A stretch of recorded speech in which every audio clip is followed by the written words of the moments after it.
আলাইকুম, welcome to our new blog.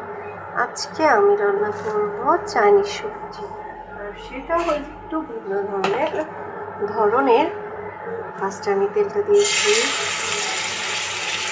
তারপরে এখানে কিছু চিনি অ্যাড করে দিলাম তেলের মধ্যে।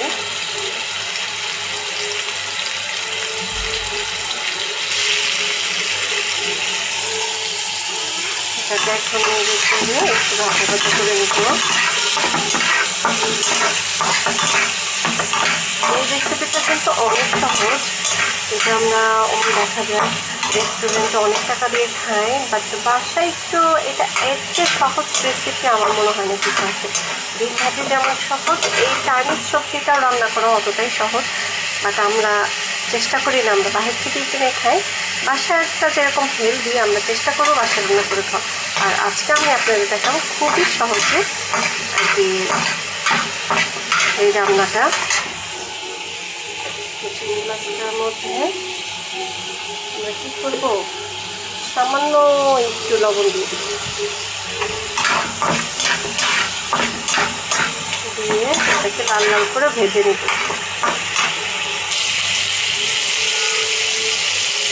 ভাজাটা প্রায় হয়ে আসছে। এখানে এখন আমি দিব আদা রসুন হালকা অল্প একটু কুচি, যাতে একটু সুন্দর একটু রাখার জন্য।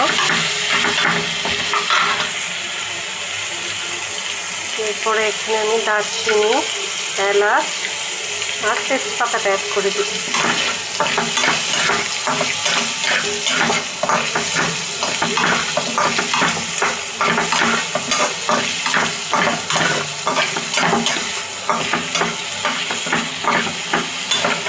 দেখবেন একটু নাড়াচাড়া করলে সুন্দর একটা স্মেল চলে আসছে।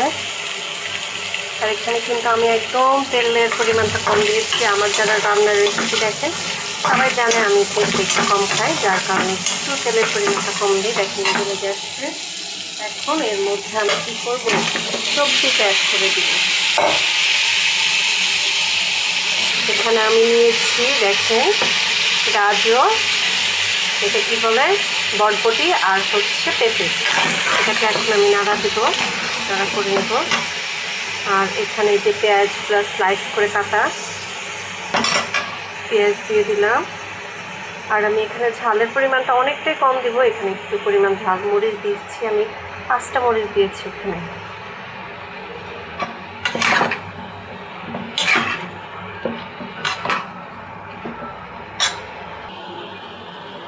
এখন এখানে আমি সামান্য পরিমাণ গোলমরিচ, এখানে আমি সাদা কালো দুইটাই অল্প অল্প ইউজ করেছি, একদম অল্প অল্প দুইটাই ইউজ করেছি। এবার এখানে আমি দিব সামান্য একটু লবণ। আপনারা অল্পই দিবেন, কম বেশি হলে যেন আপনারা পরবর্তীতে দিয়ে নিতে পারেন।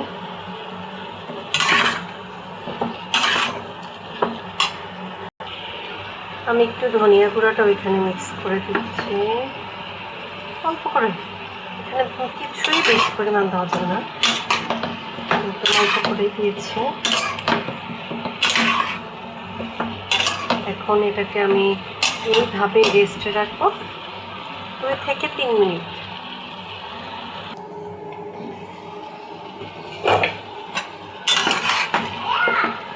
এখানে আমি একটু দেখাতে ভুলে গেছি, এখানে অফলাইনে কিন্তু আদা রসুন বাটা একটু দিয়েছি, আর আমি একটু পরিমাণে জিরা বাটা দিয়েছি। এখানে আমি এখন পানি দিব, এটাকে জাস্ট সেদ্ধ করবো, এটা যেন কালার না যায়, এর জন্য এখানে কষানো যাবে না বা বেশি সেদ্ধ করাও যাবে না। এখানে অল্প করে একটু এই যে পানি দিয়েছি।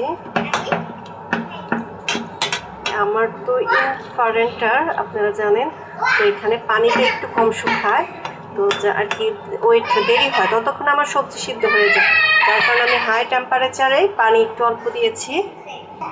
এই যে ঠিক এইভাবে পানি দিবেন, সবজি যতটুকু পানিটা যেন শুধু এরকম হয়। এখন এভাবে রেখে আমরা ঢেকে দিব। এখানে আমি 1 চামচের মতো সয়া সস দিয়েছি, 1 চামচের মতো চিনিটা দিয়ে দিলাম, বেশি না, এখানে মিষ্টি বেশি দেওয়া যাবে না, জাস্ট 1 চামচের মতো দিয়েছি। দেখেন সবজিটা কালারটা এরকমই থাকবে। এখন এটাকে আমরা সিদ্ধ হওয়ার জন্য 4-5 মিনিট চুলার আর কি হাই হিটে রাখবো। এই দেখেন একদম ভালো ফুটে যাচ্ছে। আমার কিন্তু এটা প্রায় অর্ধেক সিদ্ধ মতো হয়ে আসছে। এখানে আরেকটু আমি সিদ্ধ করব, আরও 4-5 মিনিট এভাবেই রাখবো।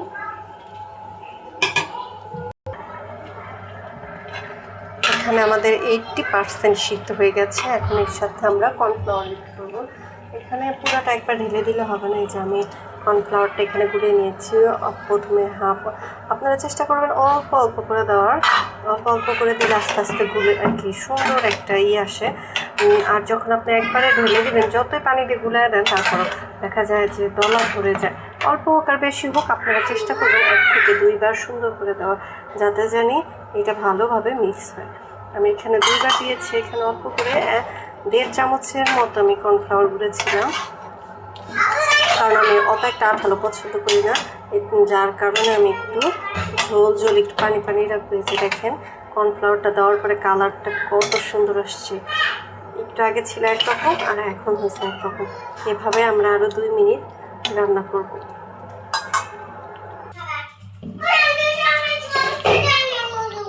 এই দেখেন হয়ে আসছে একদম বড় উঠে গেছে। এটাও অনেকটাই হয়েছে। এখন এটাকে আমি চুলার আঁচটা নিভে দিয়ে এটাকে এভাবে আর কি চুলার উপরে 2 থেকে 3 মিনিট রেখে দেবো। আর এটা কিন্তু পরিবেশনের জন্য উপযোগী। আপনারা পারলে এই টাইমে একটা পরিবেশন না করে আরও 2-3 মিনিট রেখে তারপরে পরিবেশন করবেন। টাটা, বাই বাই, ভালো থাকবেন।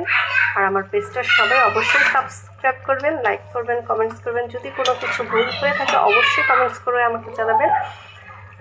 আর আপনারা কীভাবে রান্না করেন সেটাও আমাকে জানাবেন, ভিডিও দিবেন, তাতে আমি অনেক খুশি। আমি নতুন কিছু শিখতে পারবো, নতুনভাবে ইন্সপায়ার্ড হব। তো সবাই আমার জন্য দোয়া করবেন। টাটা, বাই বাই, আল্লাহ হাফেজ।